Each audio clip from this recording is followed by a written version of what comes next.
guys and girls, and welcome to episode 61 of the FReality Podcast.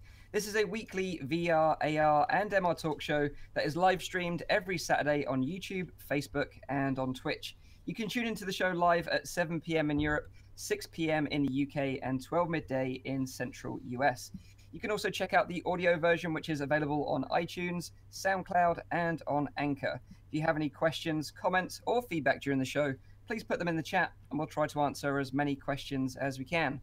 Let me introduce you to the dream team. First up, his name's Guy. Rowdy Guy. Secret agent of the metaverse. How you doing, man? You all right? Flexing those muscles. You see that? You see that? Yeah, I'm doing all right, dude. I didn't see anything. Doing great. Oh, shut it. Oh, shut it. How you doing, dude? How you doing? You all right? I'm all right. I'm all right. I've got a little bit of a sore throat. You know, the first cold has hit Belgium. It's really cold right now, and I'm already sick, so that promises a lot for winter. He's got a weak immune system, bless him. Yeah, apparently. It's probably because I'm locked inside this like room like the entire time. Like I don't see sunlight. I don't see anything outside of this room. So are you happy with your intro this week? I know you've complained about it on previous episodes, so wanted to make sure if it was up to standard this week. You know, like it started off well, but then you laughed at my muscles, and I was like, no, screw you. Fair enough. Okay, so next up, he's my guidance counselor when it comes to all things horror and poker in VR. It is, of course, Zimtok5. How you doing, man? You all right? Yeah, I'm good, mate. Good. So I've killed some demons myself this week, so looking forward to having a chit chat about that. And I saw you jumped into Dreadhall, so keen to hear how you got on. Yeah, that was interesting. Yeah, we'll definitely talk about that for sure. And next up, he's a Booker DeWitt cosplayer up for hire. So if you want to book a DeWitt at your event, you know where to go. And he's also the supplier of pepper nuts. So of course, it's my friend Nathy. How you doing, man? You all right? Yeah. If you want to next Halloween, you can hire me. You know, I can juggle. I can do all kinds of things. I can also, you know, be a living flamethrower, stuff like that. So wow. Yeah. Learn something new about you every day. I know, but can I still leave this podcast because I don't want to get sick? I mean, Rowdy usually, you know, it also spreads virtually. Blame it on Zim. Oh, germs will be transmitted through the sound waves, so be careful. Yeah, I get it. Oh God. Whoa. Okay, so last but by no means least, myself, the host of the show, Mike from Virtual Reality Oasis. We've got a jam-packed episode for you today, so make sure you stay tuned for the whole of the show, because we're going to be talking about the Rift S. We discuss fresh rumors this week from TechCrunch about a new version of Rift, potentially coming soon. We're going to be talking about Failspace, an interesting new multiplayer VR space adventure with cross-platform play on mobile, so that's super interesting as well. And then finally, we're going to be rounding up the show with Palmer Luckey's blog. The father of modern day VR wrote a blog this week about the VR industry, and we discuss our thoughts on that blog. So it's going to be a very interesting lineup for you all. But first up, let's start with what everyone's been playing in VR this week and their sort of highlight of the week. So let's kick it over to Rowdy first and find out what you've been playing, dude. Yeah, the thing is, the game that I want to highlight today, I mean, I've played quite a bit the past week. I kind of went back to like the the daily uploads. But the thing I want to highlight is actually The Land of Amara, which is a new game. It's an alpha version. It's not on Steam yet. It's not on the Oculus store. The only way you can get the game is if you donate if you donate some money on Patreon of the developers, a single developer who's making the game. But it's basically like a VR farming simulator that is heavily inspired by Stardew Valley. If anyone knows or plays that game, it's a fairly popular game, and it's a very interesting concept. Like he clearly took parts from that game, but what I liked about it the most is, again, it's a third-person game, but you are again in a first-person perspective watching the third person. The second person actually like walking around. Yeah, no, so many persons. But it's really cool to see like that they also integrated not only, you know, the movement system like that, but also the mechanics. So for example, if you want to chop wood, you first need to collect wood in a third perspective. You go and collect the wood. You have a little shed where you can go and chop the wood. But the chopping of the wood into like split wood, you do that like manually again in first person. So it's a really cool switch from going from third person to first person fairly often. Every time that you go and make something, or you go and like cut something, you split to the first person. I really like that concept. Cool. So how did you find this game? How did it pop up on your radar? Oh, the developer sent me an email saying that he was working on an alpha version for the game, and it was heavily inspired by Stardew Valley. And I'm kind of interested in those kind of games in general, because I like resource management and all that kind of stuff. So it actually, was a fairly logical choice for me to go and play that game. He did say there wasn't that much present yet. Currently, I think he has chickens and sheep, and you can plant corn and carrots. But it's an interesting concept to see, I really want to see where this goes. Like if he implements more kind of things, and more things to plant, more things to mine, and more things to construct, since I think he has now 3 or 4 buildings that you can make, like a machine shed, a silo, and also like a how you call that, like a wooden shed where you cut your wood. I don't know how that is called in English. That's called a wood shed. Wood shed. Cool. But the thing is, he plans to integrate a lot more stuff. There's also decorations, like you can make pavements and lamps everywhere, and it's a very interesting art style as well. Something that is also inspired by Stardew Valley. It's a nice game, and I really want to see where this goes. Yeah. Wow. Interesting. And just remind us of the name again. The Land of Amara. I'll drop it in the YouTube chat as well. I got a question for this one. Go on. So you can chop wood. Can you chop chickens? No.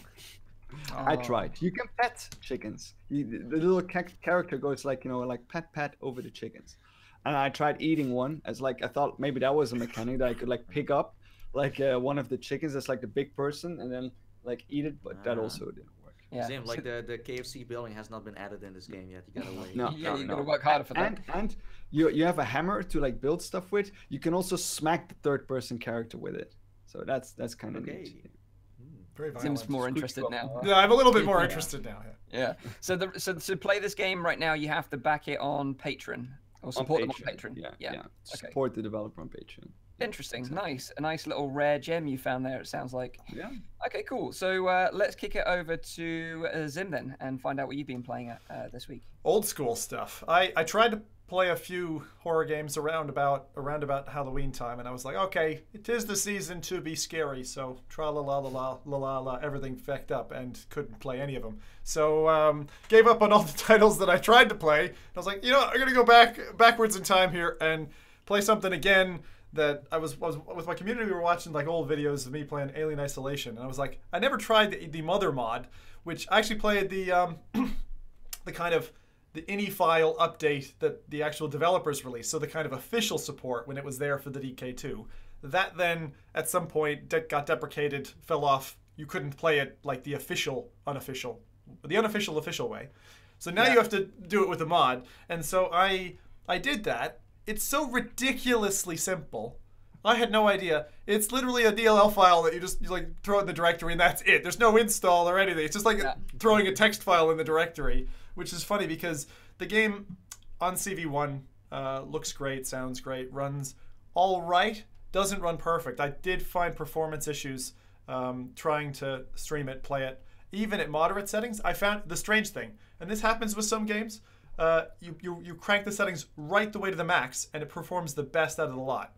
And I find that very odd. It's like I get worse settings if I try to scale it back. But that was fun to play that again. I mean, to be honest, when you're alone, and if you're not VoIP chatting to somebody while you're playing the game, after about 10-15 minutes, just the atmosphere. They do atmosphere so really well. And even in the first hour and a half of the game, you don't get to see an alien. You just get all these hints and shadows and heavy loud things happen. And I love that. I love the tension in the game. So if anyone's thinking about going backwards, it's definitely worth it. And I think the sale's now over. Sorry, everyone. But it was like £7.50 for Alien Isolation. And damn, that's a good price. Bargain. Yeah, bargain. Yeah, it is. For sure. So you'd recommend going back and trying that again with this new Mother mod if you haven't tried it since? Yeah, the thing that they solved two things that were a problem. They solved the blackout head clipping when you got near objects. That seems to be pretty much gone. Happens rarely. And then the monitors in the game that before, what would happen is you'd like sit down at a monitor and it would like suck right to your face, and it would be like uncomfortably close where, you know, the stereo parallel whatever breaks, and then you're like, oh god, I've just gone cross-eyed. You're trying to read this menu and exert a passcode or something, but no, it works really well. And to be honest, there's some minor tweaks in there, like in shadows and the way that these portal vents work, that in the first game were a little bit immersion breaking, that now they seem to have addressed. So I'm really impressed at what just dropping one little teeny file can do, and, you know, props to those who built it, because I don't think they've really tweaked the mother mod for some time, but you can get it on GitHub. It's really tiny. Do it. Awesome. So what about you then, Nathy? What have you been up to? Well, before I tell you what I have been doing, in the chat we have a lot of people that also play a lot of games, of course. First of all, we have Megan, who played Batty Bats for Halloween. That's on the Go and the Gear VR, as far as I know. We have Watauk, who says, I'm still playing, I think, Mario Odyssey, Red Dead Redemption, and an undisclosed title. Ooh. Secret. And then we have Justin Arnold saying, Echo VR, baby. Oh, yeah. That's what we're talking about. Fluke says Skyrim, then Skyrim followed by Skyrim. What a surprise. And then last but not least, we have Stefan, who says, I wondered in Wonder on Oculus Go. Awesome. Oh, Wonder, yeah. That's supposed to be a very interesting title on Go. Yeah. So instead of me mentioning a game I played, I'm just going to give you my top 10 of Oculus Go titles I really enjoyed and you should maybe try out. I did a video last week on the channel about, you know, Go titles. So let me start out with number 10. Number 10 is Beatron 2000. Now, this game is not out yet. It's like Beat Saber in VR. It's a little bit like the big brother of that other rhythm-based game you can play on the go right now. I think you played it, Mike. I'm not sure what's the name of that one again. Track Slash. Yeah, Track Slash. So, according to the Oculus Go expert Marcus, this one is way better than that one, but it's not out yet. So it's kind of in my top 10. Well, you know, it's not out yet, but I mean, I trust the guy, so that's kind of like the one that still needs to prove itself. Yep. Then we have on number 9, Blaze Rush. This is a classic. I mean, never gets old. Super fun. It's a third-person arcade racing game, I would say. Then we have Poker VR on number 8. I think Zim would agree. It's just, you know, playing poker with friends or strangers around the world, and it's really fun. Then we have Batty Bats on number 7. This is like a wacky, I don't know, like you need to just destroy bats with all kinds of weapons. Just for the trailer alone. Yeah, exactly. Then we have Dead and Buried. I mean, I played that one with Mike. It doesn't have that much content, but playing like a quick draw duel against each other is just super fun. And the wave part of that, like it also has a wave shooter part. So that's like an average title. Then I have on number, is it number 5? Did I arrive at number 5 now? I think so, right? Or was it number 6? Number 5. I lost count. Yeah. Wait, let me double check here. Yeah, it's number 5. Number 5 is Endspace, space simulator. It's crazy. Top notch. I think it's the best space simulator you can play on the go. Then on number 4, I have Drop Dead. That's a co-op zombie shooter. I would say co-op because it's way more fun co-op than playing it alone. Do note that this is a game where you just stand on one spot and you just need to shoot zombies and you don't really move around, and that's something I kind of missed in this one. Then we have They Suspect Nothing on number 3. I mean, it's a game from CodeSync. It has those Esper vibes and just you know, the game is constantly messing around with you. The humor is great, and good audio. If you like a good story, then you know, and the mini games are fun too. Then on number 2, Thumper. What do I need to say? Not much. I mean, they now have like controller support as well, so I mean that's decent. That's solid. And then last but not least, what do you guys think I have on number 1 here? Virtual reality. Face Your Fears. That's it. Yeah. No, that was good. This is like if you like to play in VR, but then go into VR once again, and then in VR. It's just a great story. It's like Inception. It's really fun. It's about, you know, you being a prisoner of an AI overlord that is letting you do all kinds of crazy tasks. It's yeah, you should definitely play this one for the story once again, like They Suspect Nothing. So yeah, that's it. So I did play some games, but I thought this was way more interesting to share. So. Yeah, nice top 10. And I do agree with number 1. Virtual Reality is a standout title. Feels like a full VR game on a mobile platform. The only title that was missing in this top 10 is kind of like a fishing game, I would say. I didn't really add one of those. Bait. Is a good Bait one. is so good. I had my kids fighting over bait just yesterday. Like it's like, no, I'll do 2 fish, and then the other one would do 2 fish. Like the fact that a 2-year-old can get the controls on bait, like and clock it down and start catching whatever rainbow fish, fucking cool. I remember it was it Rowdy's dad that got obsessed with bait? Oh yeah. He played that for 2 hours non-stop until the battery died, and then I had to charge the battery. And afterwards, he was asking every hour, "Is it charged?" I said, "No, Dad. Like it takes a while to charge it." And then in the evening, he spent another 2 hours draining the battery again. he got so much money in that game. He's like, "How do I get it out now?" I was like, "Yeah, you don't." Yeah, how do I cash out? That's hilarious. And he has been stuck in VR ever since, you know, just powering it up, sitting in a corner, just fishing all day. One more in the chat, Mame fan, who played a lot of stuff. This is just crazy. So he played Jet Island, Titanic VR, Dread Eye, Duck Season, Temple of Alexis. Did anyone ever? I never heard of that. Temple of Alexis? You got us very curious now. Basketball Babe. So what that is. Crazy Machines, Operation Apex, Carly and the Reaperman, and then Standout. Okay. Wow, did this guy sleep this week? I have no idea. I have no idea. Wow. I hope so. Wow. So that's a crazy week people have been having. Dude. I've had a bit of a crazy week myself because last couple of weeks I've been promising to play Red Matter, as you know, if you follow the podcast. And last week I broke it to everyone that I broke my promise and didn't play the game. And then our fine moderator of the chat, Paradise Decay, suggested that as a punishment, I should play Dreadhalls live. And I thought, well, as it's over Halloween, it's a pretty decent idea. So I actually did that. But I did since then go and finish Red Matter. So I have finally finished it. It took me a couple of hours to finish it. And yeah, it was a lot of fun. I still really think the puzzle design in that game is standout, and the interaction with objects like levers to open doors and things like that is one of the best in VR because you really get that sense of weight. They do it so well. So well. But the game I want to talk about is Dreadhalls because I'd never played Dreadhalls before. It's a really old game now. It's like 5 years old. Came out originally with the DK1. Yep. And people have been scaring themselves playing this game ever since. But as it was suggested to me, I thought I'd check it out, and I'd go and seek guidance from my horror guru, and that is, of course, Zim. And I said, look, how do I play this game? Should I know anything before? And he was like, no, just go into it and play it like random maps. Don't play the story. So that's pretty much how I started the stream, and everyone was kind of coaching me through it.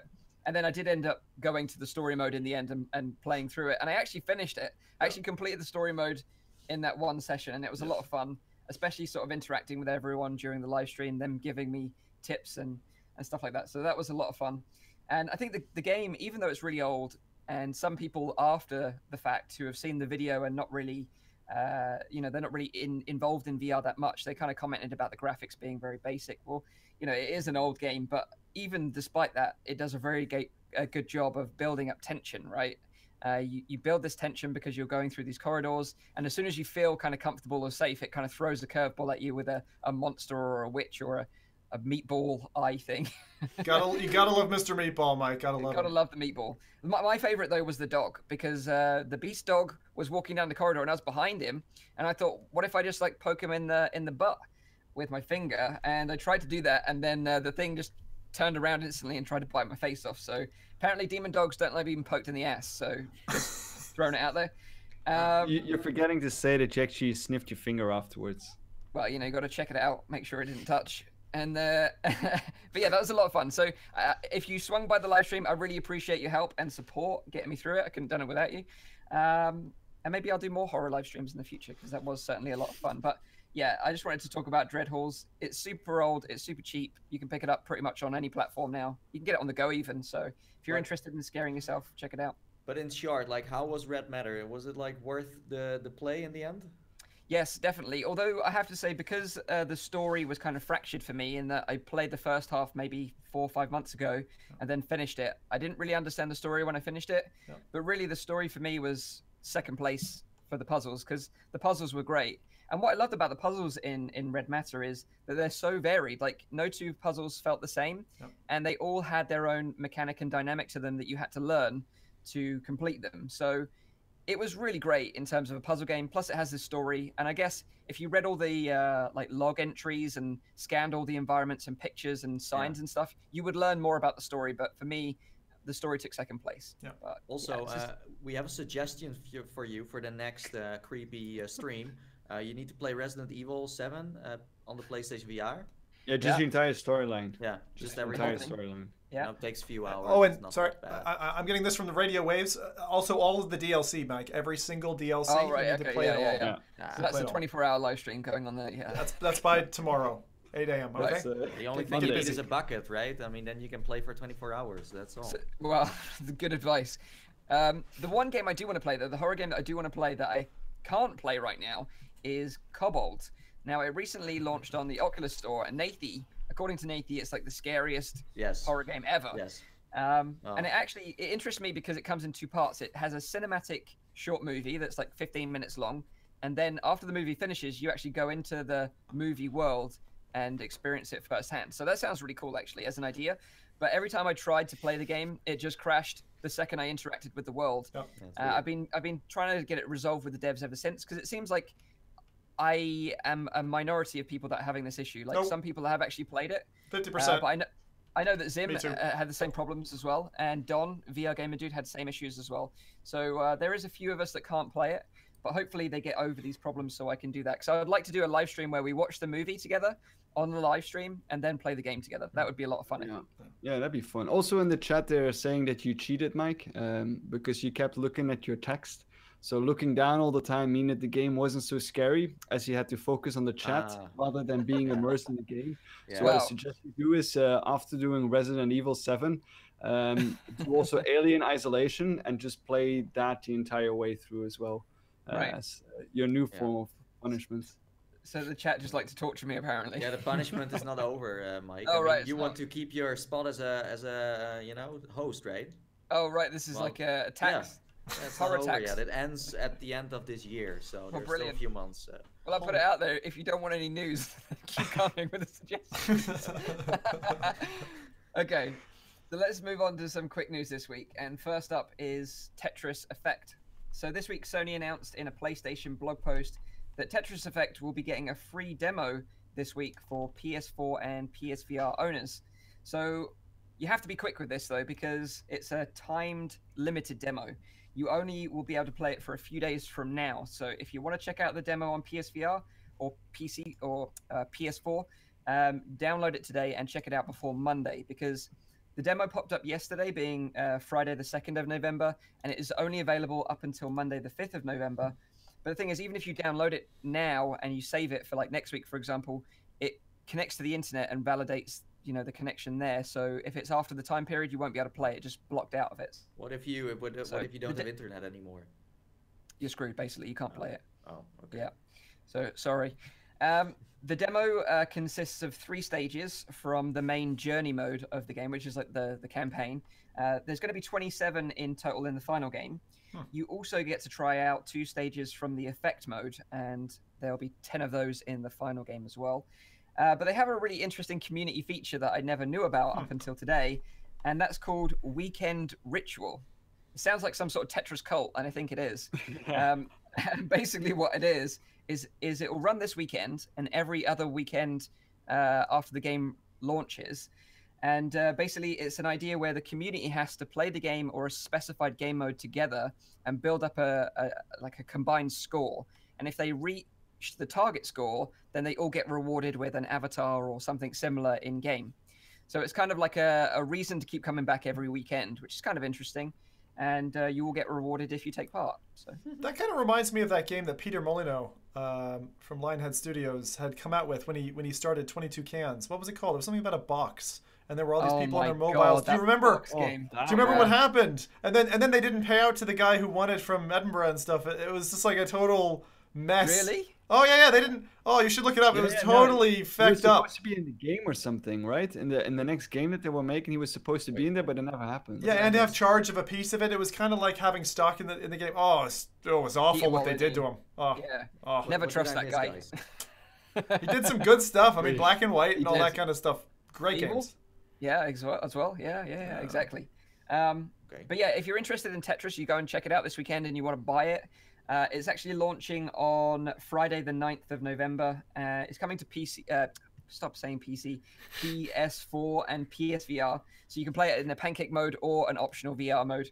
And it's $34.99 in British pounds, $39.99 in US dollars. So if you want to check out the demo, be quick. Here's my advice. We have a new punishment for you, Mike, for you misspeakings. Yeah, exactly. Yeah, I have to play another horror game. Yeah, we'll find one. Also, if you jump into Tetris Effect, don't forget to play the mystery mode. It's hidden within the menu. I totally forgot about it, but apparently there's another mode you can play that cannot be seen by the human eye. It's in in effects. It's in effects mode. Oh, it's in effects as well. Yeah, if you go in effects mode, the mystery mode is in there. I'm very bad at Tetris anyways. Well, how did you find it? Because you've actually played it, right? Yeah, no, it's really fun. Yeah, I as I said before, I suck at Tetris. I just but it's just so cool. It's really, really awesome. Like I would usually not just play Tetris on just a flat screen anymore. Maybe when I was like a little natty, but nowadays it's not like I feel like I really need to play that. But when then jumping into VR is like, whoa, okay, hey, I'm like a part of this Tetris world. This is like next level. And the cool thing is, it's like a rhythm-based Tetris game. That's what it is. It's really interesting how the music and the visuals play around you. So at the start there's a little bit of music, and then the more lines you hit, the more the music comes up, the more bass drops and things happen. And then after a while, like the whole like level starts to live up, and there are like things flying around you, and they get visualized by the way you turn your blocks and how you like put them on the floor, So everything you do, from moving the blocks to finishing the level in a way where you get better scores, everything just interacts around that. It's really nice. Definitely a must try. If let's say for the people that usually would say like Tetris or whatever, this is great. And I don't think you can really see the excitement in the trailer or in let's say the Let's Play I did this week. You really need to dive in yourself, and because from a pancake vision you can't really Yeah, it's really often the feel case with that. For like the virtual reality games, the things that you like, Beat Saber had the same kind of thing. Like everyone's like, just hitting blocks, like what is special about that? But then if you get to see it in like, especially with Beat Saber in the mixed reality mode, or you get to see like how much fun people have with the Tetris Effect, it's interesting to see that VR can like be something completely different from what it looks like in on a 2D screen. Yeah, I have to say though, in the chat there are some people that tried it as well. They were not as excited. They said it was a bit boring. They said, or someone said that it wasn't really impressed by it. Fluke Roji found Tetris Effect to be a bit overhyped. So there are some different opinions on that one.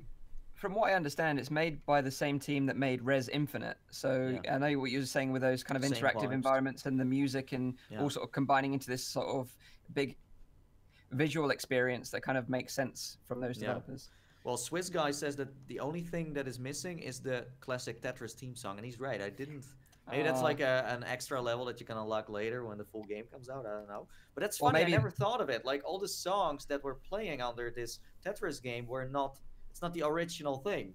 Well, I guess the original music's probably licensed by Nintendo. Yeah, but this was like some Beat Saber kind of like music. Very good music. Like actual... But I mean, the original Tetris music is all was it 8-bit or 16-bit or what is it?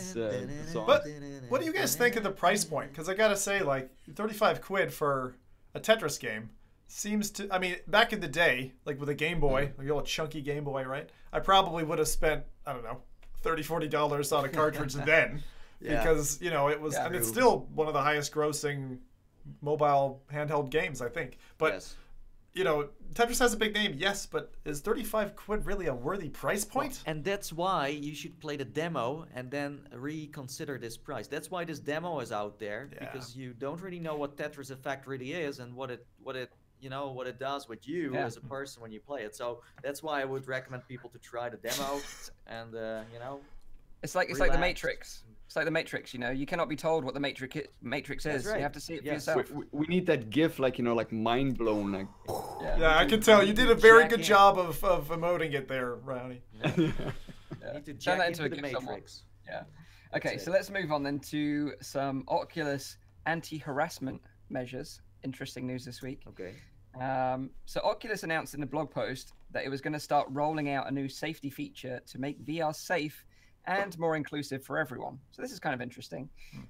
It's important because we've talked about this before on the show about, you know, being in VR and, you know, reporting abuse and people being exposed to abuse as well. And we're not just talking about casual trolls or bad language. We're talking about, you know, the serious stuff like homophobic or racial abuse or sexual harassment, you know, in VR. And the thing is, like, VR can be really immersive. We all know that. And when you're exposed to this type of behavior firsthand, it's different from playing a normal traditional pancake game and just seeing something, you know, hearing something over your earpiece or on the chat or something like that, or seeing it on a website. Because the thing is, in VR, you have this full body presence and other people that are present around you as well. And you feel that sort of connection with other people around you. So when you experience this in VR, it's all that more hurtful, I think, is a fair assumption. But now, as the industry is growing, it's more important that we've got these kind of tools to combat this sort of behavior. And Oculus want to ensure that these tools are in place to report behavior. So what they've done is the system is now live on Oculus Go and Gear VR. It's going to be coming soon to Oculus Rift, and you will be able to report this kind of behavior from within any application. The feature also lets you capture video of what you're experiencing.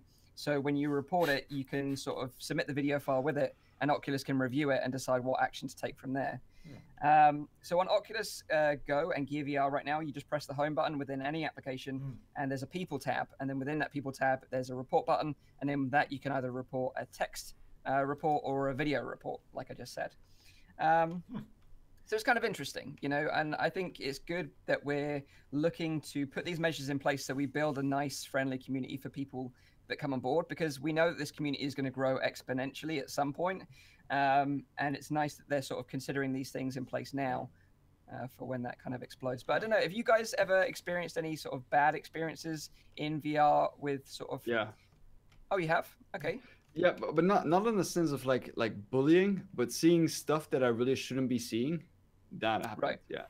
That you go into like some kind of room, for example, like in VR chat, that can happen. And then people are like watching stuff that you really wish you didn't see, or like, you know, people putting on like snuff movies and like in the early days of big screen, that was a bit of a problem as well. That people would make like, you know, like random rooms. You would go in there, and the stuff that people were putting on there was like a little bit like, I don't think I want to see this or be in this place at the moment. And, yeah. And you know, I think it's good. You know, I don't know what Oculus will do, like if you report someone for this kind of behavior, what sanctions they'll put in place. Like maybe they'll use the Xbox Live model where they ban a headset, you know, the serial number of the headset is then banned from accessing Oculus, and then you have to buy a whole new headset, so it's a huge inconvenience for the person that's being a douche. I don't know, what do you think? Do you think what would you think is a good sanction? Maybe blocking them for a week or something like that? It's hard. It depends on the stuff they do, huh?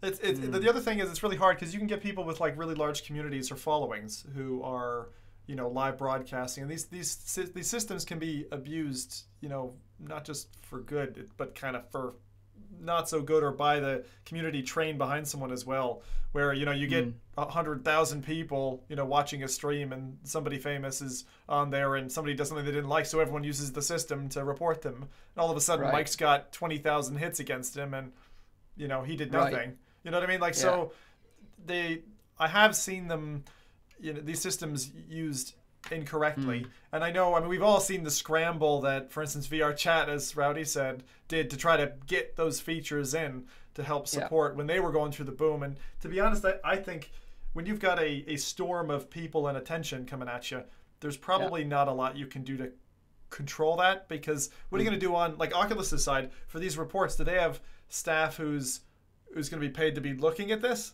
To be looking yeah, at apparently they've got an Oculus community operations team. Apparently. Yeah. So you have that for Facebook as well, huh? Yeah. So I maybe think they will do a good job. I mean, with Facebook having their own team as well, constantly looking for live streams and things that are going on, I think they have a lot of knowledge, and I think they can pass that through in VR as well. So having this scumbag-proof system is going to be very nice. Yeah. I do still think that banning someone from an entire, headset. I don't know. It depends. No, I mean it really depends on the crime. Exactly. Like, I think what if I think they should do is in just there, ban then they should be banned. Yeah, I think they should just be banned and for, report it like, to the authorities as well. It's funny because you guys are like, I'm so not of a ban mindset. I mean, I don't think banning helps the problem. It just pushes it somewhere else. Because you've got somebody who wants to act a certain way, and you ban their headset, they'll find another headset. I think that there has like the idea of a timeout. I think is much more effective than that, and some nature of that, or a weighting system. So, for instance, I can't remember if it was Xbox or something. They used to weight the players so that, like, if you were a positively rated player to play against, you'd be matched then against other positively rated players. So you basically take all the filth and you shove it to the bottom and let them play with each other. Yeah, and it's kind of like you guys eat your own, so.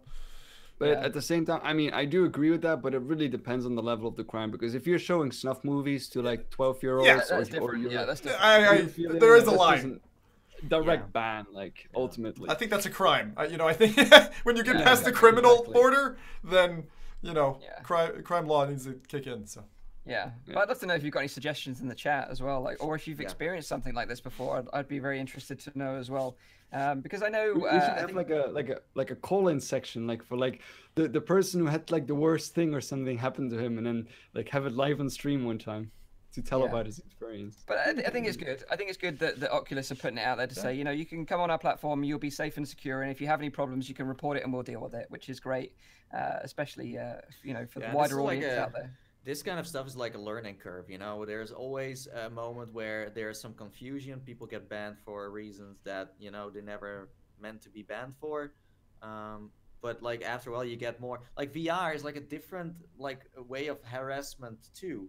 I mean, it looks like something you see on, let's say, Facebook as well and other platforms. But in VR, it's different. There are so many more things coming to. It feels more personal. It feels more personal. Exactly. So. Yeah. It's different. So this is something you need to learn. It's like something it's almost like futuristic harassment. That's what it is. Yeah. It's something you have never seen before. Back in the days, you got bullied on at school maybe, and now in the gaming scene, in the social scene, everywhere on the internet, there are so many different forms of bullying. It's super hard to monitor all of that and also find the right punishment for all of that stuff. So it's I think the community itself can help as well, by being supporting of that person and making sure that people aren't being douchebags and basically telling them that they're being douchebags if they are. Just like in reality, the community has a responsibility as well. It might be good to treat this just as you would treat like reality, Cybercrime isn't less of a crime than crime in real life. The only other angle of this that I was going to say, Mike, the spin of it that it tells me is, if you see a company investing in this kind of platform, it just tells me, planning for growth. They're looking at their trajectory and they're saying, what's going to get us there? What are the things going to be hitches along the way? We need a tool like this. So I mean, it's just another resounding echo of investment dollars going into the VR space. Yep, I agree. True. So let's talk about some game releases then, because we've got something awesome for everyone this week, no matter which headset you own. And first up, we're going to be talking about Deracine. So this one is for PlayStation VR users. And this game is a collaboration of From Software, famous for the Dark Souls series, and Studio Japan, who recently made Astrobot. Now, they previously worked together on a game. It was a Dark Souls type game called Bloodborne. I don't know if any of you guys know about that game or have played it. But it did pretty well. A lot of people really enjoyed that game. So they've made some cool games previously together. But they're working on this new game called Deracine. And in this one, it's a bit of an unusual one. You're going to be taking the role of an unseen spirit in a secluded boarding school. Now the player moves around in frozen time. So everything around you is frozen in time, and you're moving around, collecting various bits of information that serve to unfold an overarching mystery. In tandem with the deep narrative, players must explore the world around them to discover clues that will lead them through the story. Discovering and piecing information together will pull players into the narrative's world and bind them to the characters in the physical world. So it's kind of like an interesting concept, not really what we expected from these two studios working together, especially as they made Bloodborne previously. This seems like a lot slower paced game and sort of more about the story and the narrative and you know, sort of working through it slowly as an experience. But I thought Rowdy would probably enjoy this one because you I just like wanted to say, story like, games. it looks like it's like right in my alley, you know, like Yeah. it's I like that kind of like slower pace kind of stuff, because I think that virtual reality is a medium that really leans itself towards that you can really explore and take your time looking at the environments and pretty much an art style that the developers are creating. So I do appreciate the games like this a lot. How was it called, you said? Deracine. Deracine. So can you play this one with moves or with a gamepad? Good question. I don't actually know the answer. It looks like to a that. gamepad title to me, but let me check. Yeah, it would be interesting to know. But when I saw the trailer, it kind of reminded me of the Invisible Hours. You know, in that you could slow down time and move the scenes around and investigate what actually happened. Kind of seems like the same sort of concept here, in that time is frozen and you're investigating what's going on around this school with the pupils and everything else, and then it obviously results into some sort of story. It's nice to see that genre like being developed further. I like that. I really enjoyed the Invisible Hours as well. Yeah, so this one actually comes out on Tuesday, the 6th of November. It's a PSVR exclusive title, so you won't get to try it out anywhere else. It's going to be $24.99 in British pounds, $29.99 in US dollars. And yeah, so it's something a bit different, I think. And although it won't appeal to a lot of people out there, you know, like the shooter type people that are just into shooters or adventure and action, it looks very interesting for someone like you, Rowdy, and me that kind of likes these kind of slower paced games that have got a deep story that you can really sink your teeth into. So very interesting indeed. But think if the PSAM controller worked in that, you could just go in shooting all those flower pot plants and no, I'm just kidding. Oh my Isn't God. that hot dog I would stars still using do that if hand that was an I would do it still too. do that. The thing is, the problem with VR is like the number one thing that you want to do when you get into a scene is muck it up. You know, like who doesn't get into a like clean room and you're just like throwing stuff and breaking glasses? Just Anyway. so satisfying. So to confirm, you can play this with like moves. So yeah, you can. Ah. I don't know if you can play with a gamepad though, but I saw like hands in some of the screenshots. So Okay, so interesting. I might have to invest in some moves then if I want to check this one out. I'm like, without hands, you're not going anywhere in VR. True. You know that. I'm gonna say again, Mike. I think that from a move perspective, the moves are a much more adequate controller than most people give them credit for a few reasons. And the number one for me is they're the only controller that doesn't have, when they impact in things, it's that soft squishy ball, and they hit each other, when they hit your kids, when they hit your screen, whatever. Like, they're nice, and they don't tend to bump into each other, so you don't lose that hand Toy-proof. immersion. That's really They're nice. your more like pets- toys.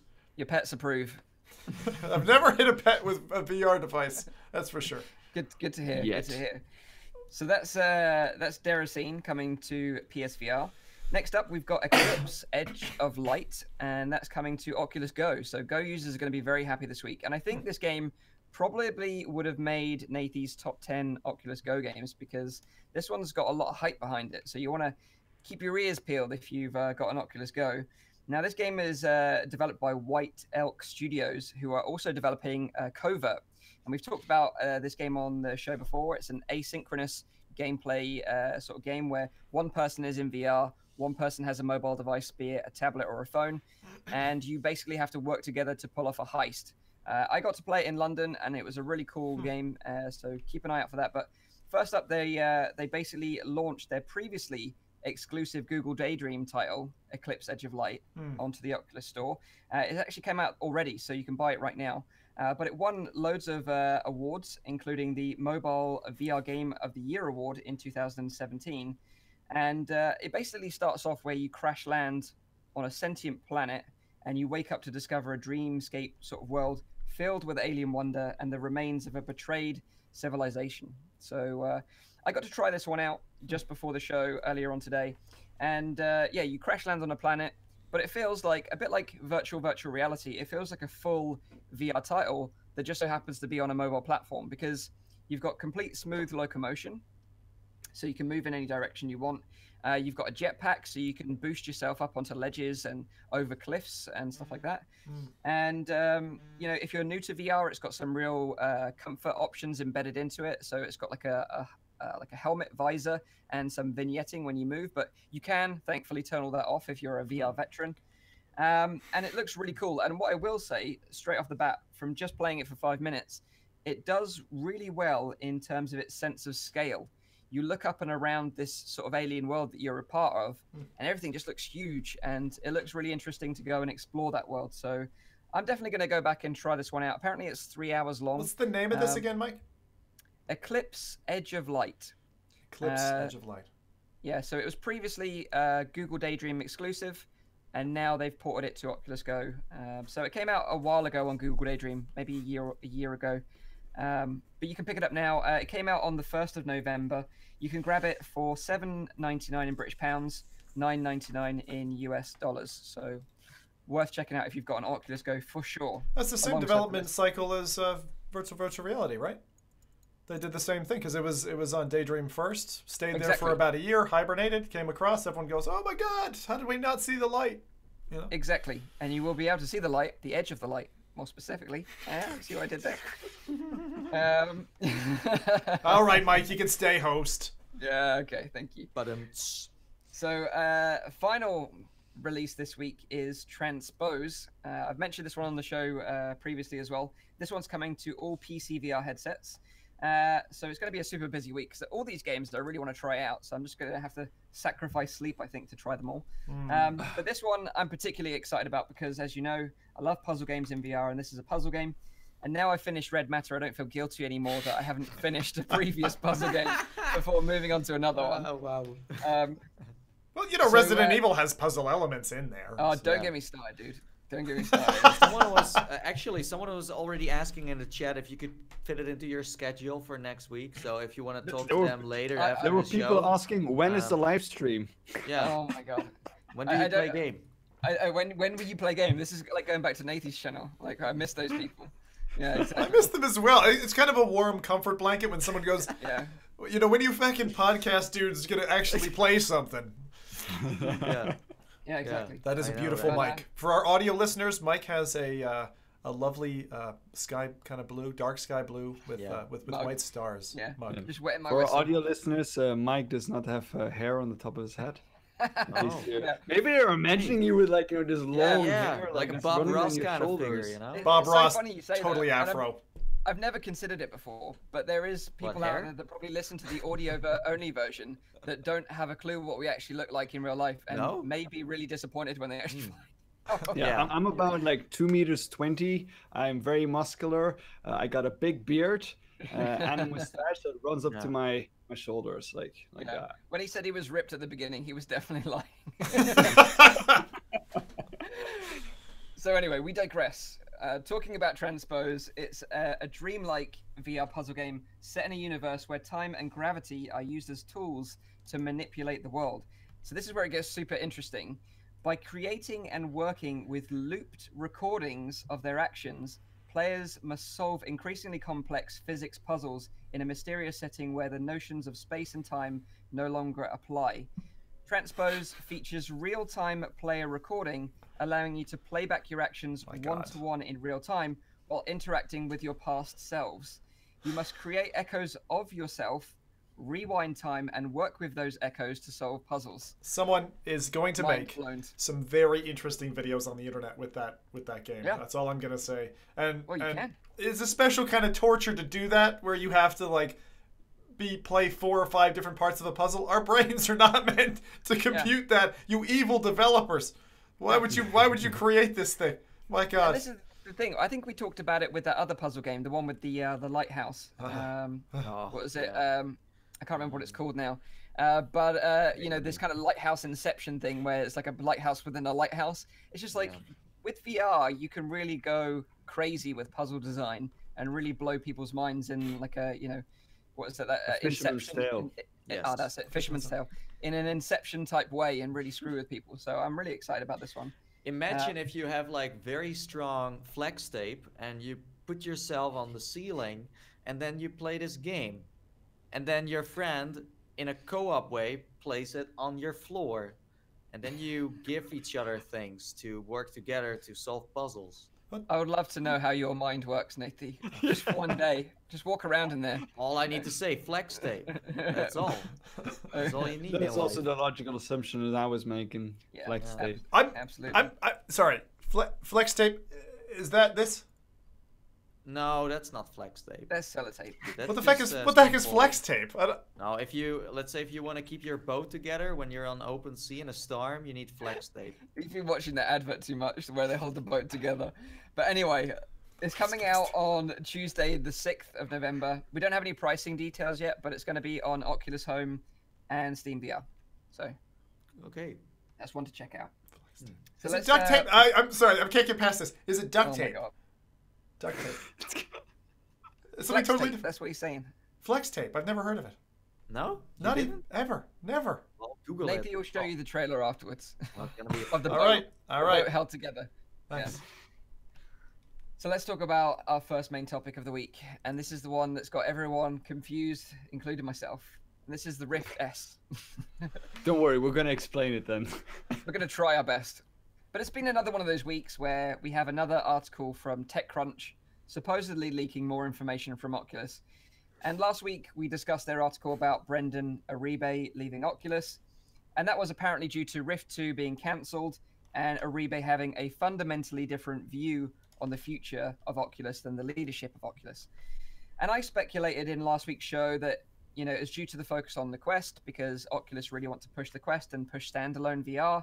And I guessed that the Quest would be the whole focus of next year and we wouldn't see a Rift until maybe Oculus Connect 6 next September with maybe a release window in 2020. And I was kind of happy with that, you know, waiting for a Rift 2, waiting for a proper second generation VR headset from Oculus. I was happy with that. However, the spanner was thrown into the works this week and now we've got rumors that there's going to be a Rift S. And apparently the rumors are that Uribe left because of this Rift S and not the Quest. So the Quest was fine, but it was the Rift S that really got, you know, him rattled. So instead of going for a new redesign on a Rift 2, completely new headset with new enthusiast level features, you know, being real high-end headset, they're aiming at a more watered down 1.5 Rift release with accessibility and ease of use at the forefront of the design. So this is what the article actually says. So the company's prototype Rift 2 device, codenamed Casper, was a complete redesign of the original Rift headset. A source familiar with the matter told TechCrunch its cancellation signified an interest by Facebook leadership to focus on more accessible improvements to the core Rift experience that wouldn't require the latest PC hardware to function. Uribe did not agree with the direction, with a source telling them that he was specifically not interested in offering compromised experiences that provided short-term user growth but sacrificed on comfort and performance. So the idea is that they cancelled a full-on Rift 2 or delayed it in favor of a 1.5 approach that TechCrunch states will be the Rift S, and that could launch potentially next year and require a lower-end hardware to run it. And this has kind of got me thinking because they stated this Rift S would have a higher resolution display, but they would swap out the tracking. So instead of having the sensor tracking that we have on Rift now, they would use the tracking from Quest. So it would be inside-out tracking, but you plug it into a PC. So if you kind of think of it in your mind as a Quest that's connected to your PC, that's kind of a watered-down version of a Rift. Because it got me thinking, like, all these devs are creating or porting their Rift games, their full-fat Rift games to Quest, you know, by optimizing the textures and everything else to make it run on mobile hardware.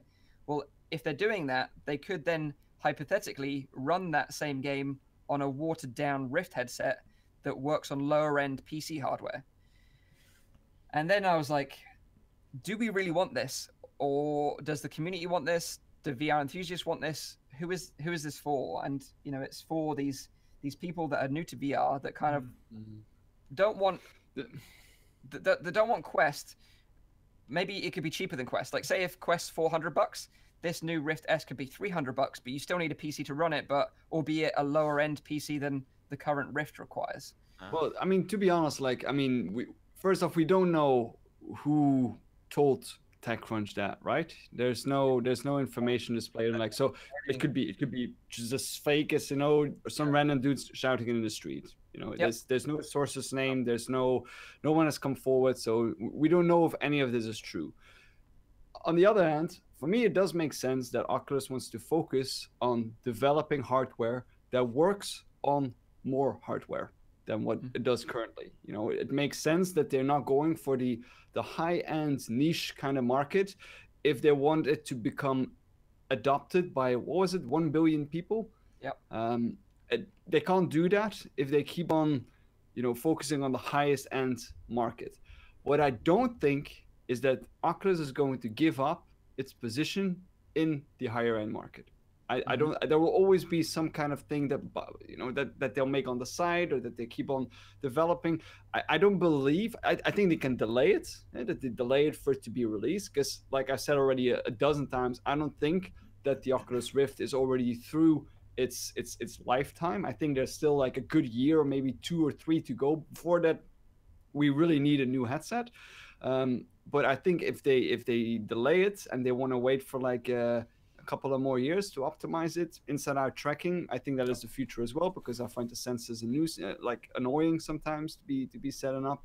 So it makes sense from a company perspective to be making a product that will be adopted by a bigger market. Mm-hmm.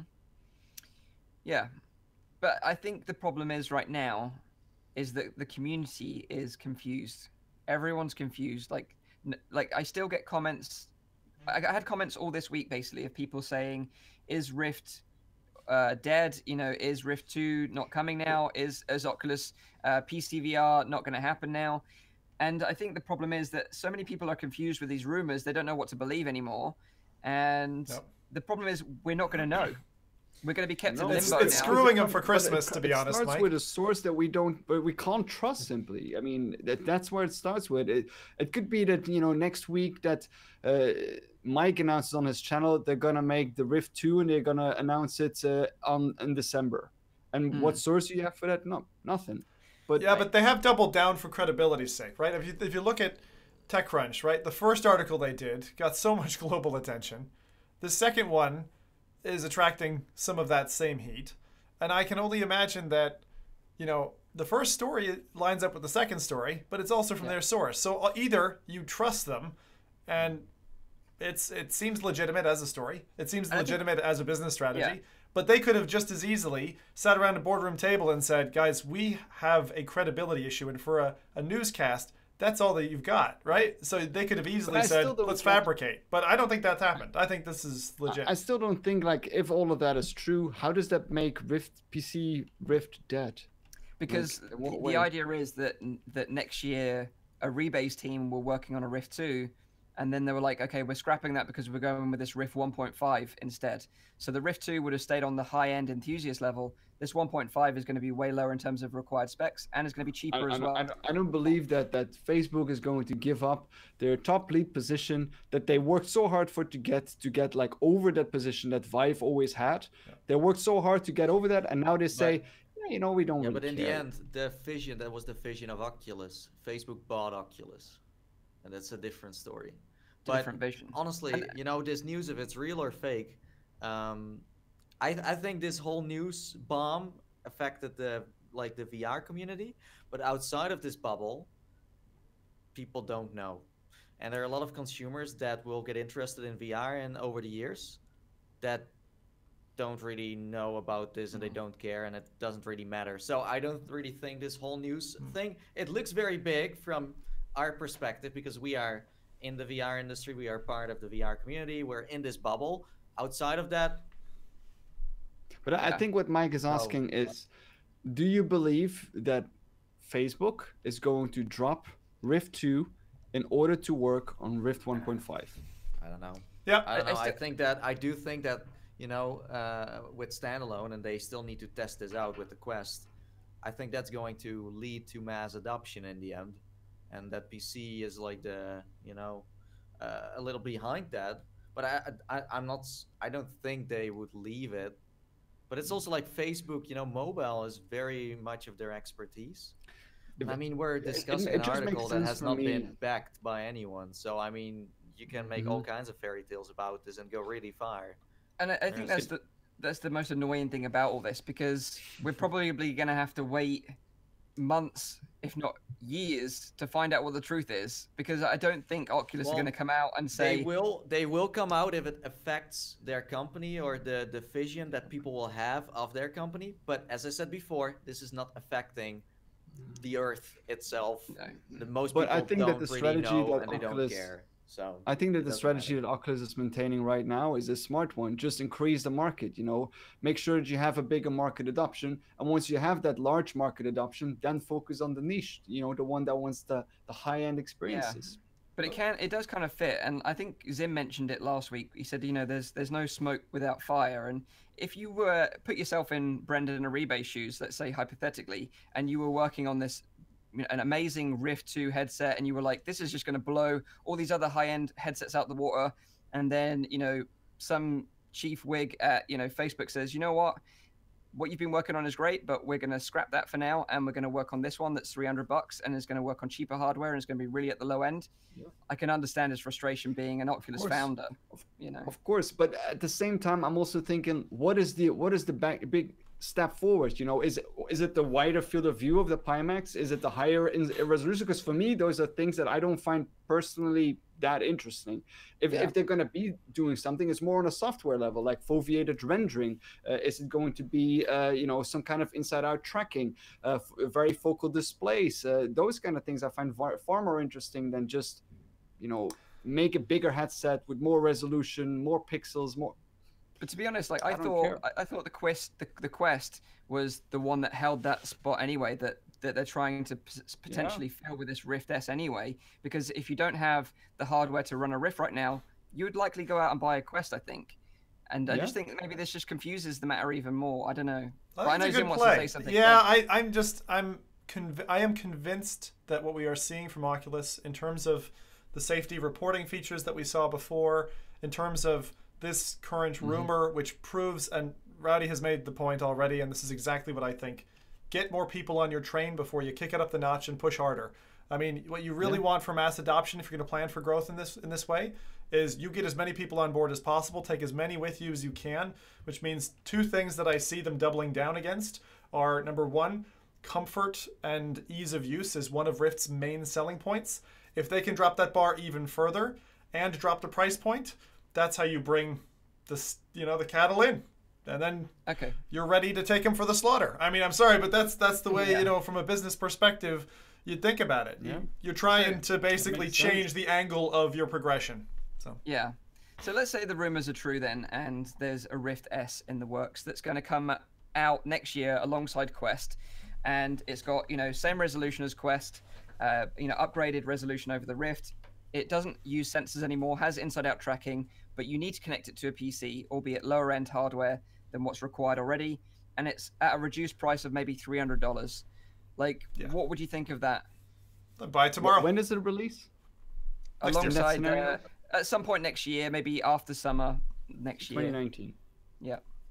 Well, I mean, we're a bit of a special bunch, you know. We all make VR content, so a lot of it depends on, like, can you make content with it? Because we all know that with all of the Oculus hardware, that isn't that easy to do it. I mean, with the Oculus Go, it's very hard to record with. On the live streaming is even harder. On the Oculus Quest, it will maybe or likely be the same kind of story.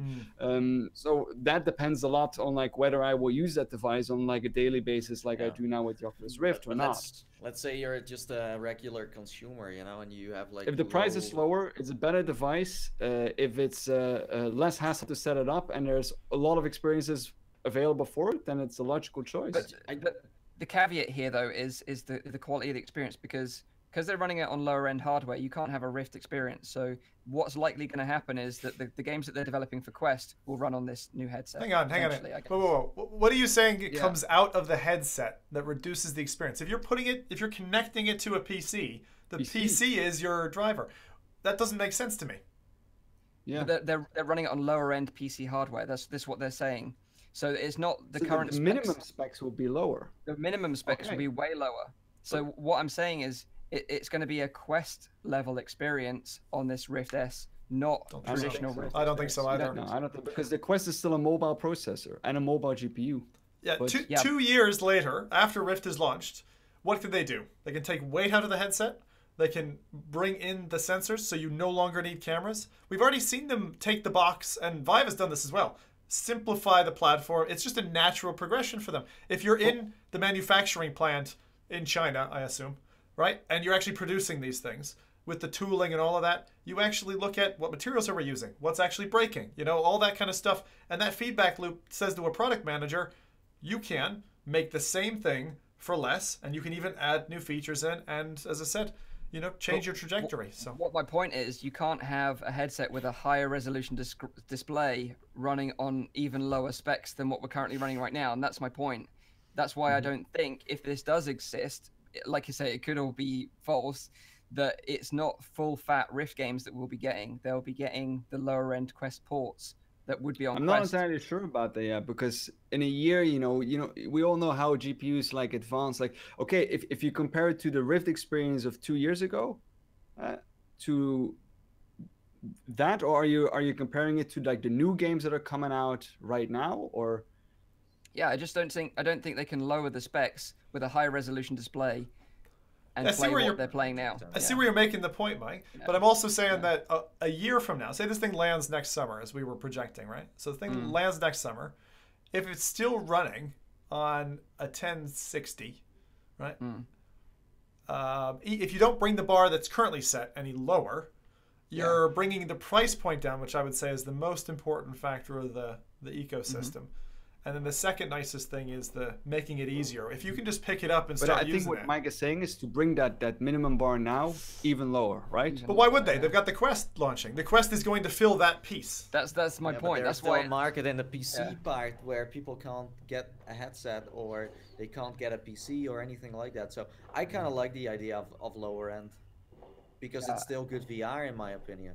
But I think it's going to be confusing. I think It might the be VR confusing, the VR market space right now is confusing enough as it is. I think let alone throwing another Rift in there into the mix as well.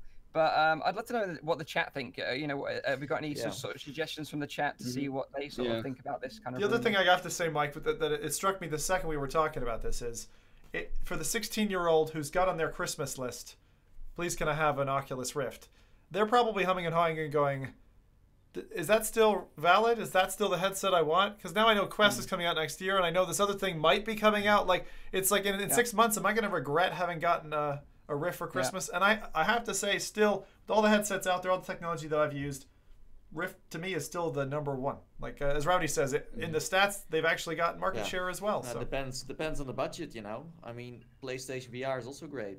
yeah, I saw a tweet from you earlier. I Definitely think agree. that Quest is going to rough up that market a bit with the PlayStation VR because Sure. it will be the cheapest good way of getting into VR. Yep. Ever. Yeah.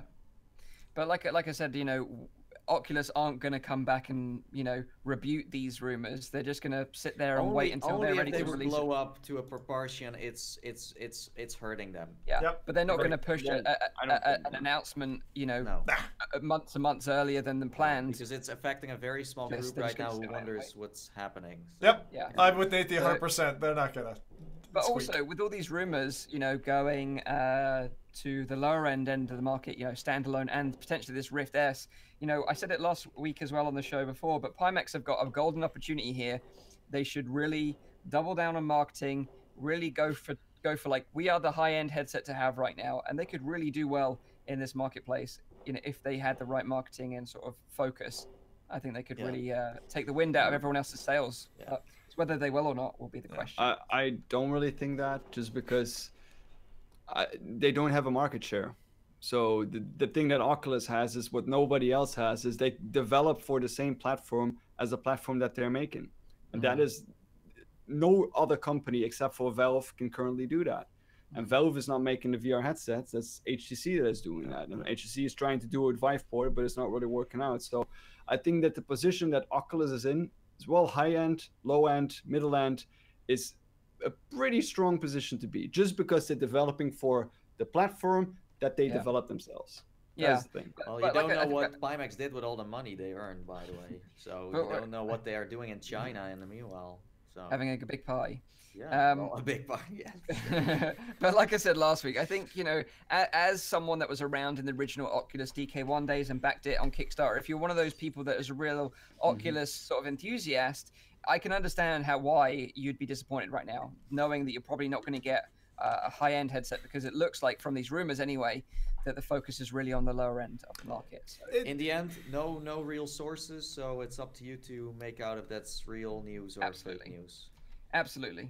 But it's still fun to talk about it, let's be honest here. I mean, if you love Rift, if you love Oculus, man, this is some juicy stuff to talk about. I mean, just dreaming about what's happening in the future. I can remember when I had my DK1 and we were like in one of the first, like, you know, online cinemas where you could watch like YouTube videos together. We were like, you know, when Facebook is gonna take over Oculus, do you need to like log in with your Facebook account to actually use this, you know, Rift that they are talking about? No one knew. And it's the same with this, you know, it's just fun to talk about. As long as it doesn't hurt the industry, it's fine, you know. And right now it doesn't, you know, it doesn't hurt the industry, so it's just great to talk about it on Reddit. I'll just be happy if we get more people in virtual reality, because that means if there's more people in there, that means one thing: more content. More people will start developing for it. So I just wanted to mention that although Nathy looks like the youngest out of the group, he's actually the oldest and wisest. You know, he's like the grandpa of VR. Back in the DK1 days. It's a trap. Okay, so let's move on because we're running out of time a little bit, but I knew this would happen. Let's talk about Failspace, because I wanted to talk about this game because it's super interesting and it's doing something unique in VR that we've not seen before. It's being developed by Hipfire Games and they're based in Finland.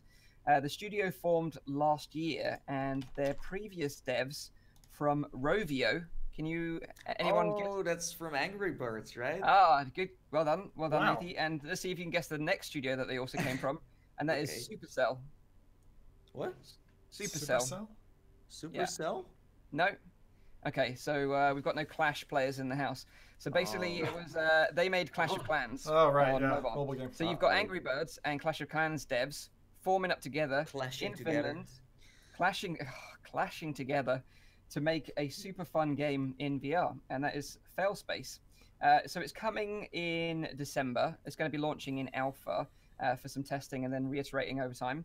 But it's a collaborative, crisis-solving multiplayer VR game set on a gleaming space truck that will burn through the rings of Saturn at light speed to fulfill a shipping order.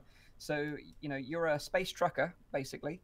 You can form up with your friends and space truck together, and you've got to carry cargo across the galaxy, whether it be for the emperor of a small dog galaxy or a group of alien refugees smuggled from a politically unstable world. And you've got to work together, basically. So I think it's 3-player co-op from what I understand from the trailer.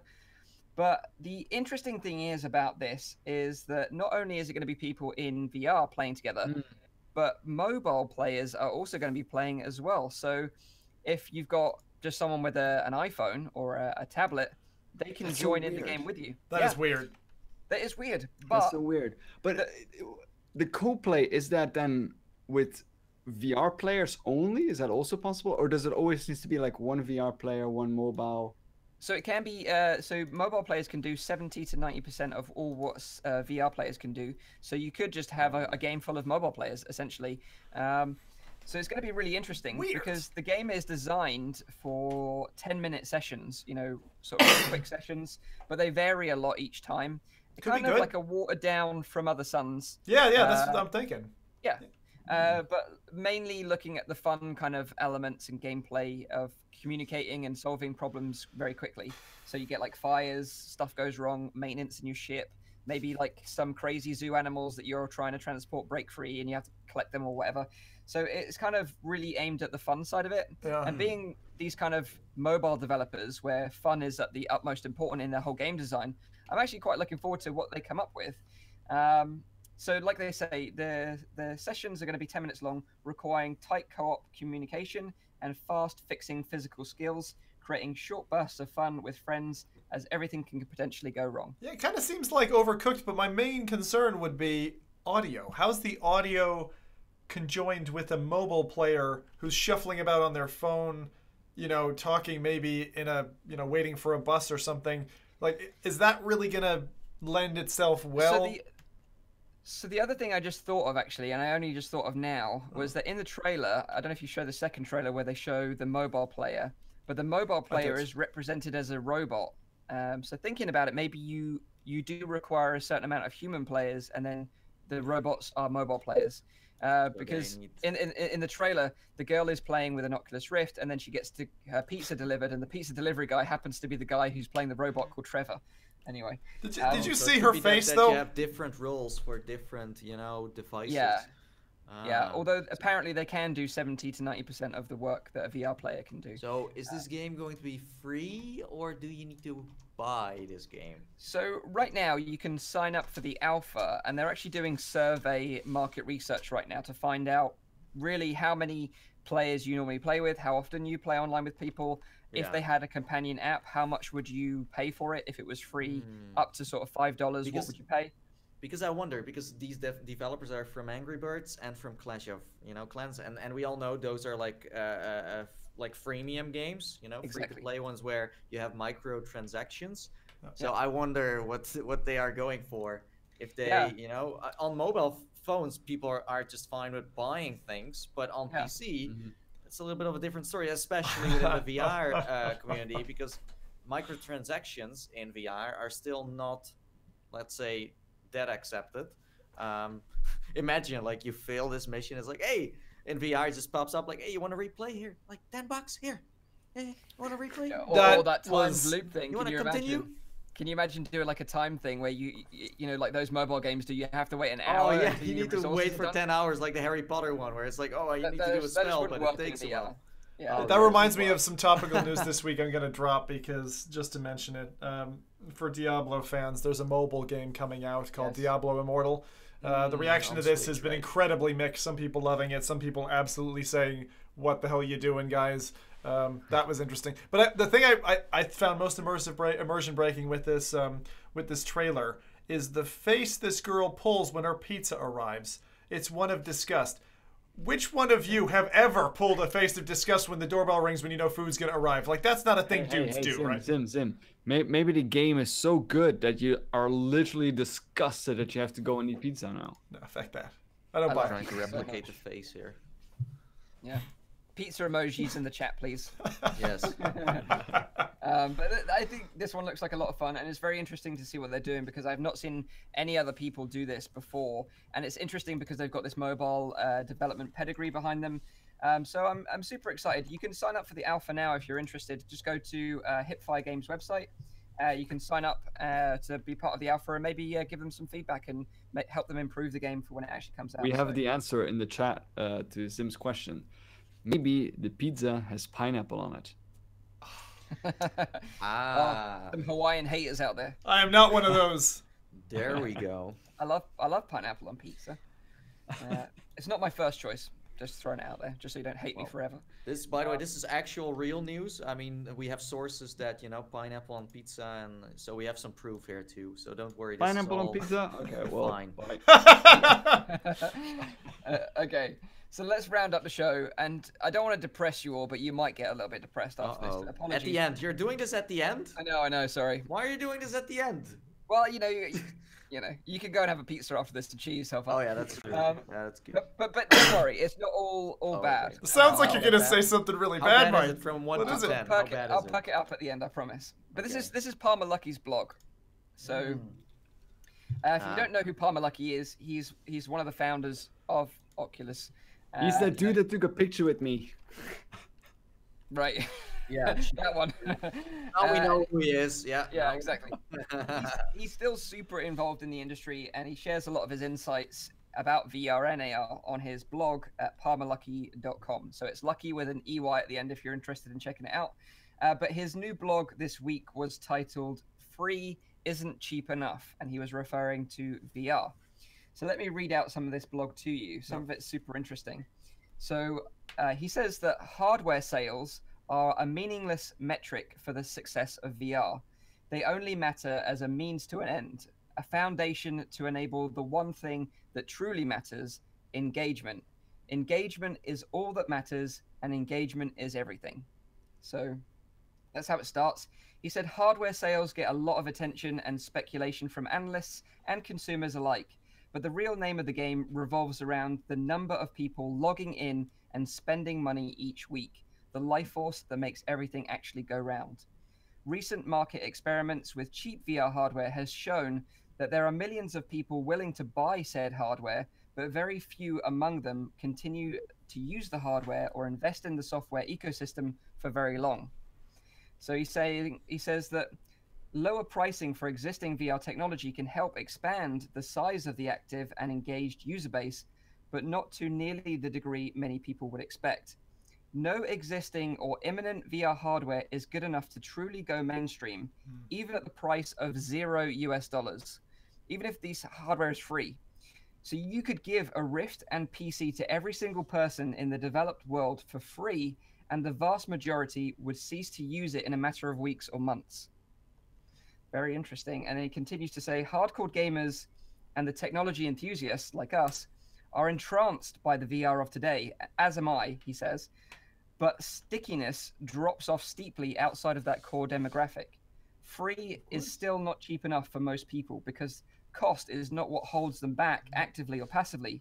And basically what he's saying is like, there's not enough compelling enough experiences to meet exactly. the That's what demographic. he's saying. It's the experience that counts. If you can give people some kind of unforgettable experience while trying out virtual reality, they will come back no matter the cost. Yeah. And that is the thing that I think is something that we've been saying throughout the podcast as well. You know, content is king. Absolutely. We need to have good and compelling experiences, and for that, in a way, you would need to have a lot of people have VR headsets, because then people would be enticed to make that kind of content. It's a bit of a chicken and the egg situation, right? Exactly. Yeah. So before we go, let's talk about this next week, by the way. Otherwise, we're going to have a very long show. But there's a new TechCrunch article that just came out. Let's talk about that next week, okay? Wow. But tease there for you. Yeah, it's like you what can... is the title? Yeah, it's in the chat. I lost it. Maybe you can find it real quick. But you could almost take like a subscription on TechCrunch if you want. I mean, every week you got a new juicy article. Yeah, well, it's like they look at our podcast and go like, oh, yeah, darn they're it. like, hey, let's do it now. This is the right moment. They're gonna talk Next about it. Well, sorry Yeah. guys, next week maybe. yeah. But I think Palmer's article has a lot of home truths, which is painful good for us article. because, you know, we love VR and we are that demographic of people that are very enthusiasts. We love VR. Yeah. We log in every week. We consume a lot of content. And there's a lot of our viewers out there, and our core audiences are exactly the same people. But outside of that audience, you know, like my friends and family that couldn't give two shits about VR right now. Exactly. I think this is an article that everyone should read, and it also gives you kind of like an... It lets you realize that there are more people out there than just you and your friends who are in VR. Like I always say, like, you know, VR bubble is fun to be in. It's great. You know, everyone is like not thinking in problems and only in solutions. That's why I love this community so much. But that also has part to do with, of course, the focus on gaming. Because I have a lot of friends of mine that are not interested in gaming at all, and they couldn't give a rat's ass if Half-Life 3 is released tomorrow. So the focus on gaming there is also a little bit that, you know, you have that with PC gaming as well, that there's a lot of people that are not interested in it at all, even though it's very high end and very cool. Yeah. And very nice. But then, you know, I have friends that are really dedicated hardcore gamers that just aren't interested in VR either. They're to be fair though, they are very interested in the Quest, which is why I think that will be successful, because it's piqued their interest. It's a new medium, though. I mean, still- it's like you're actually bridging off to something else. It's like if, you know, there's people who are huge fans of, you know, Guitar Hero and don't mind picking up a plastic guitar. But I can tell you, you know, like I'm one of those people who would just say, like, not for me. And I think VR suffers a little bit from that, because a lot of people who've tried a lower end headset or even have tried something convincing, you know, are like, I just don't want to do that. I don't want to do that thing. You know, I don't want to deal with those interface points. And this is what he's saying, you know, it needs compelling reasons to keep coming back for all demographics. So not just for gamers, but for elderly, for younger audiences, you know, a more diverse range of people, basically. And I get what he's saying. But what he did say, and to round it all off on a positive note, is that true believers are the reason we have the VR of today. And they are the best chance that we have for the VR of tomorrow. So stay strong, true believers out there. We are among you, and we are part of you. And if you keep on tuning into the show, you are a true believer indeed. Yeah. So don't worry, you know, it's all going to still be here next week. Make sure you subscribe, like Yeah, join the if you wish. rebellion. You know, and we'll be here next week to If talk you about wish, some whoa, more. whoa, what is this now? They must. Yeah. Join the dark So side. there we have it. I'm just going to quickly go over the show times again. If you've got any questions, now's the time to put them in the chat. Yes. So just a reminder, we live stream this show every Saturday on YouTube, Facebook, and Twitch. You can tune into the show live at 7 p.m. in Europe, 6 p.m. in the UK, and 12 midday in Central US. Maybe you're an audio listener and you want to see what we actually look like in real life and be surprised that we probably don't represent your I look like imagination. Brad Pitt, by the way, if you want to know. Yeah, there you go. Mike has got tattoos. Yeah. I'll show them one day. So you can check out the audio version, which is available on iTunes, SoundCloud, on Anchor. Ideal to listen to on your daily commute. If you have any questions, you can put them in the comments, and we can talk to you and engage with you during the live stream. So come and chat with us live sometime. You might have some fun. So if you've got any questions, now's the time. Otherwise, we'll say goodbye. I'm looking at them now. You know, on that last So- one. Paradise Decay says, just never sniff Mike's finger. Yeah. Wonderful. No, that's a good one. Sound Also, advice. non-such person says, great show. Glad I could catch up the live one this time instead of, what does he say? After work. Okay. Thank you for Dr. tuning in Oculus. live. Yeah. Did they cover the death of Rift 2? Oh my yes. I think so. Yes. And likely we're going to be talking more about it next week. Now there's a new TechCrunch article. Yeah, so man. Look forward to that Our one. podcast finally can exist through TechCrunch, you know? Like, Yeah. we have news every week now. Exactly. We don't need amazing. anyone else. Yeah. Thank you, TechCrunch, for all the news you're giving So- us. We're going to say goodbye so Zim can have his dinner. So, Someone says Half-Life 3 confirmed. That's it. I don't have anything else thanks, to say. thanks for that. more fake news. Yeah. Right. Have a great week in VR, everyone. Thank you for tuning in this week. Stay strong, true believers, and we'll see you on next week's show. So until then, bye-bye for now. Bye-bye. And enjoy your meal, Zim. Get out of here. All right.